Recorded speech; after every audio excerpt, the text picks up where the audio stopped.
Good morning, dear children. Hope you all are fine. Welcome you all after the vacations. So let us continue with our class 6 mathematics. Hope you all are ready. Dear children, today we start a new chapter, chapter 11, Algebra. Dear children, now let us see what is algebra. Algebra is a branch of mathematics in which we use letters. And these letters allow us to write the rules and formulas in a general way. Dear children, let us see some matchstick patterns. I hope you all know what is a matchstick. Now let us see how can we make some patterns using these matchsticks. If you carefully observe here, we have made the letter L using the matchsticks. First we have made one letter L, and secondly we have made two letters L. In the third figure there are 3 letters L, and in the fourth figure there are 4 letters L. Now if you make a table for number of matchsticks required, if we make one letter L, the number of matchsticks required are 2. If we make 2 L's, the number of matchsticks required are 4. If we make 3 L's, the number of matchsticks required are 6. Similarly, if we make 4 L's, the number of matchsticks required are 8. So if we observe carefully, children, for making one letter L, the number of matchsticks required are found by 2 into 1. One letter L, so 1 into 2, which is 2. 2 letters L, the number of matchsticks required is 2 into 2, which is 4. For 3 letters L, the number of matchsticks required will be 3 into 2, which is 6.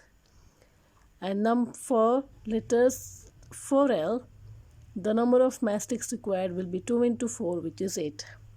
So if we have n number of letters, that is so many letters that which we cannot count, suppose it is n, then the number of matchsticks required will be given as 2 into n, which is 2n. So in a general way, generally the number of matchsticks required to make n letters will be 2 into n, which is 2n.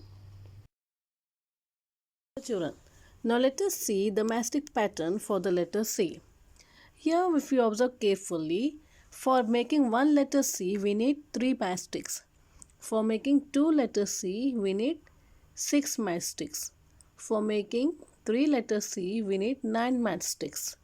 So how can we generalize it? So to find the number of matchsticks required for making one letter C, we can write it as 1 into 3, because for 1 we need 3 matchsticks, so 1 into 3, which is 3.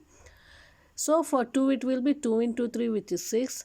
For 3 it will be 3 into 3, which is 9. And for making 4 letters of C, we need 4 into 3, that is 12 matchsticks. Now we can generalize this number of matchsticks required as 3n, that is 3 into n, where n can take any value 1, 2, 3, 4 and so on. So this n is called as a variable. Variable means which can be changed. So this n is a variable, that means it can take any value starting from 1, 2, 3 and so on. Suppose if we want to find the number of matchsticks required for 8 letters C, so we can use the formula 3n, that means 3 into 8, which is 24. So the number of matchsticks required for making 8 C's will be 24 matchsticks. So we can take any value and we can substitute in the generalized formula, which is 3n. Hope it is clear to you all. Dear children, in a previous slide we have seen that n is a variable.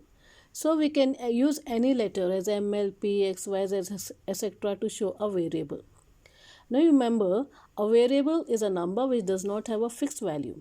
For example, the number 5 or the number 100 or any other given number is not a variable because they have fixed values. Similarly, the number of angles of a triangle has a fixed value, that is 3. So it is not a variable. The number of corners of a quadrilateral is 4, which is fixed, so it is also not a variable. But n in the examples which we have looked is a variable because it can take on values 1, 2, 3, 4 and so on.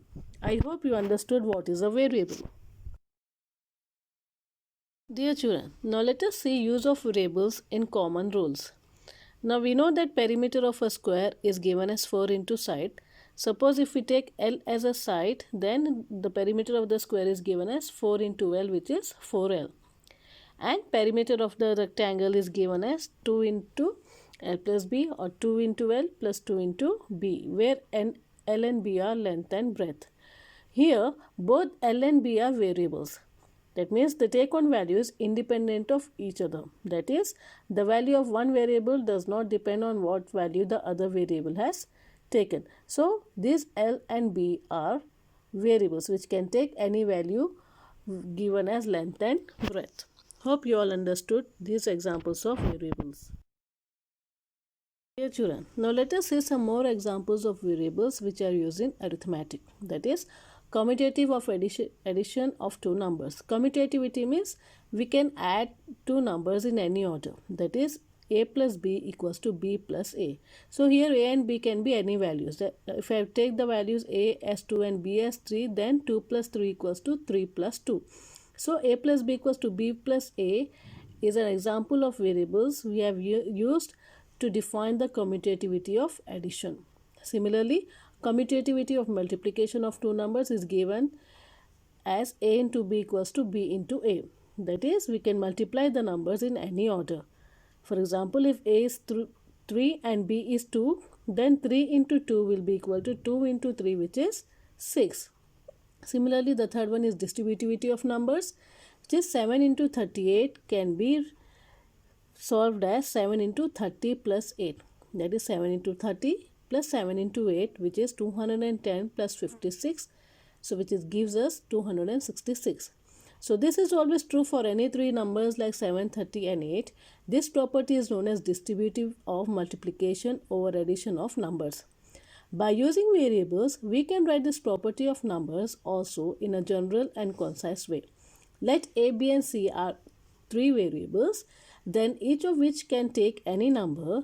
Then this distributive property in general is written as A into B plus C equals to A into B plus A into C, where A, B, C are variables. Hope you all understood. Today children, hope you all understood the topic explained to you. Take care, have a nice day, bye.